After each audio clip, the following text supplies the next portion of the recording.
In this video, we're going to be looking at color palettes. And although we're focusing primarily on pixel art for this series, color palettes is super important in any kind of art form that you're doing. It's going to be the first thing that people experience when they're looking at your game. And laying down the foundation in the beginning is going to make your work a lot stronger and a lot easier as you go through your workflow. And why should you use a color palette? Well, some of that comes from tradition. Pixel art's a retro style art that stemmed from old game artists being limited to older technology, and they could only use a certain amount of pixels to create their game art. Similarly, they can only use a certain amount of colors to create this game art. So they kind of correlate within this older style. But as technology has grown, and even though limitation can breed all kinds of creativity, it's still important that you use a color palette. There's some advantages to it. First off, it's more consistent and balanced. The landscape on the bottom isn't the worst, but it's a little bit too chaotic and kind of confusing. Could you imagine putting a character on top of this? It'd kind of get lost.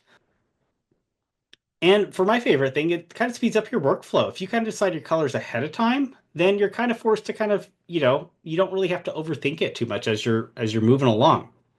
And then, the bottom line too is you have a lot more control over really one of the most important things I think in game design or even art is how your audience is going to feel or the emotional impact. And kind of looking at some examples, we're looking at Hollow Knight has a really, toned down and desaturated, dark color palette. And kind of that tends to have a more serious or, mature or even like, kind of a creepy vibe as the darker you go. And then kind of looking at the Plucky Squire has a very vibrant and cartoony style and how this kind of changes up how you kind of feel as you play that game. And then kind of looking at like different colors and the fact that they have different effects on your psyche. Like if you're, these are three different, examples from Shovel Knight. Like in this scene that, up in the upper left, using green has more of a nature and adventure type vibe. Using cool colors tend to like calm you down and make you more peaceful. And then, warmer colors tend to like trigger like danger and excitement, which is great for like boss battles and kind of when you're wanting to, energize your character a little bit.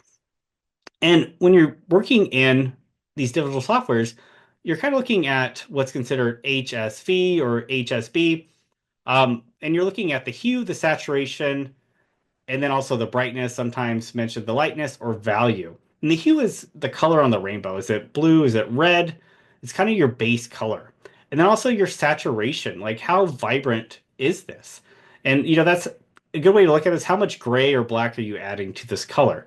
And most people have a tendency to make their colors way too saturated in the beginning. So when you're kind of starting off, try to like force yourself to desaturate your colors and kind of add some more gray to it.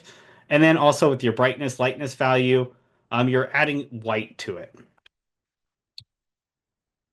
And there's a couple ways when you're kind of looking at how to like make something look lighter or darker. The simplest way that most people think of is like this one on the right, just kind of altering the saturation and the value. But really what you want to do is what's considered hue shift, which is looking more at the left side, where like, it looks more like natural light. That light tends to be more warming or yellow. So as you're kind of brightening up your color to signify light, you're actually going to make it more yellow. And then the opposite is true is when you're kind of bringing it back darker, is you're going to bring it more towards like the cool colors and like the blues and the purples. And some of that looks at some basic color theory and like what looks good, but also how light works.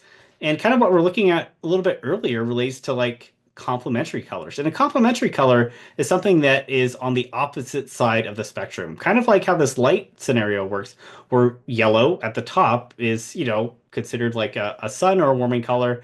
And the complement of that is violet, which is directly across from it. And these colors tend to harmonize well, but they also bring out the the best of each other too. They kind of highlight them and make them look brighter. And here's an example of complementary colors in use, how you have all these cooling blues colors and purple colors.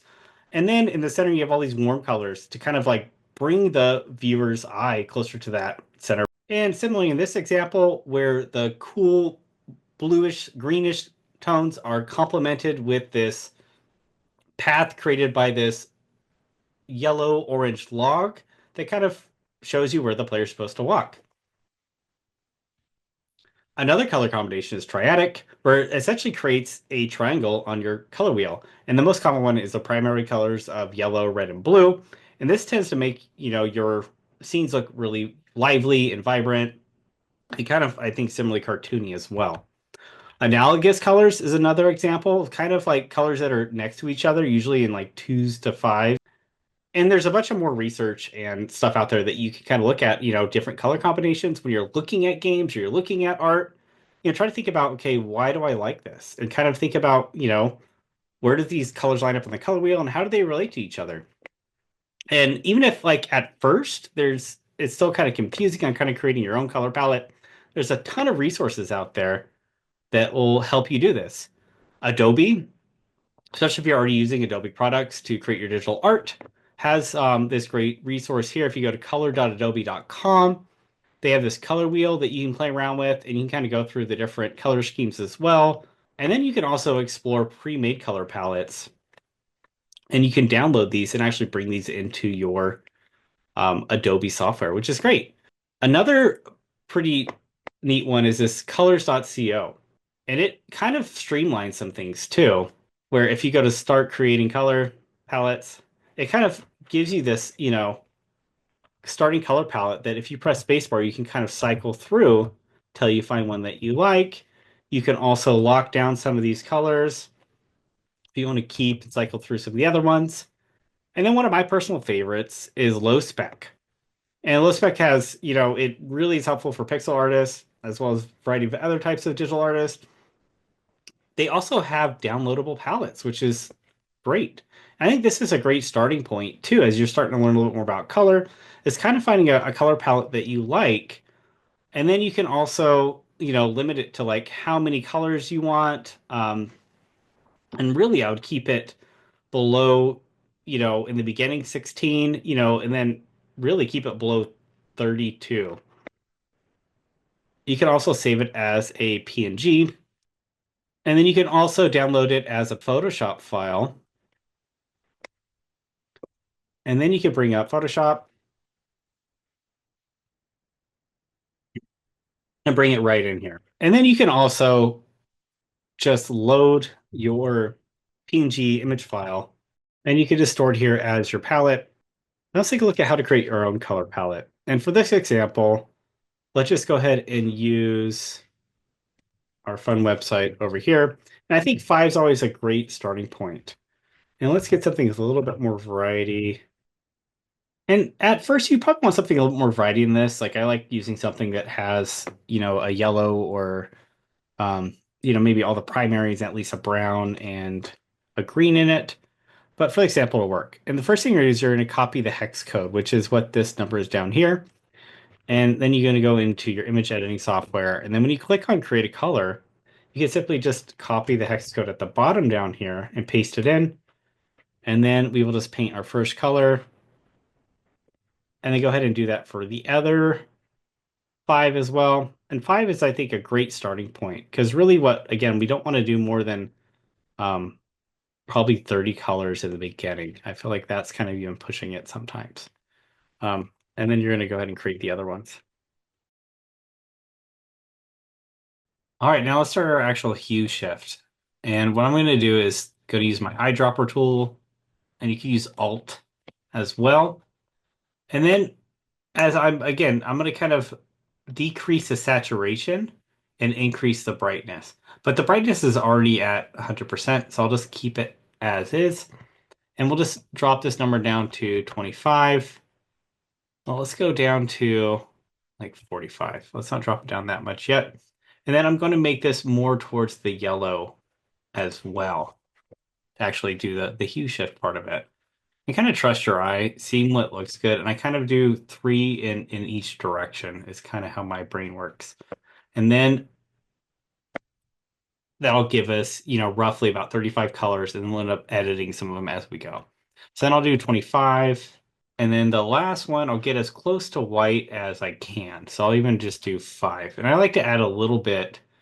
I don't like to have it true white. I like to have some kind of tint or tone. And then, again, we'll just do Alt for the eyedropper, and we'll go in the other direction.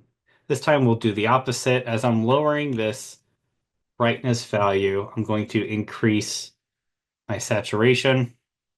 So I'll bump that up to like 75, and this will kind of avoid making our colors muddy. So I will maybe even make sure I'm hue shifting this. I'll go a little bit darker and just again, kind of just trust your eye. I think that looks good. And again, try to limit yourself to about 3 in this direction. And let's drop this down to maybe like 40, make it a little bit more purple. And then I will increase this to 85 or so. And then try to get this one pretty close to black. And I will increase my saturation all the way. And then again, bring it closer to purple. And then go ahead and do that for your other colors as well. For like this greenish color. And then the last part you're going to do is what we call color blocking. And it's eliminating colors that are too close together. And really this helps with, again, right now we have 35 colors and we want this at least, I mean, like probably at the top 32. So again, like kind of looking at, I don't really need probably all these blacks. They kind of, especially like these really dark purples tend to be a little bit repetitive. And then even some of these really dark greens, but I can kind of erase some of these teals. Even these three, like I could probably get rid of and be okay. And then these two blacks, maybe even picking, I guess, the darkest one. Might even jump down and get rid of that. And then likewise, I could probably do the same thing on the white and kind of look through more colors. And again, this looks like a more manageable style of or palette I can kind of work with. And then if you really wanted to, you could create your own swatch over here and actually store your palette if we were using it. But really, I just like to kind of keep it on my canvas and you could store it, up in the corner on a different layer, shrink it down and just kind of use it. That way you can kind of use the eyedropper and kind of use it as you kind of go along.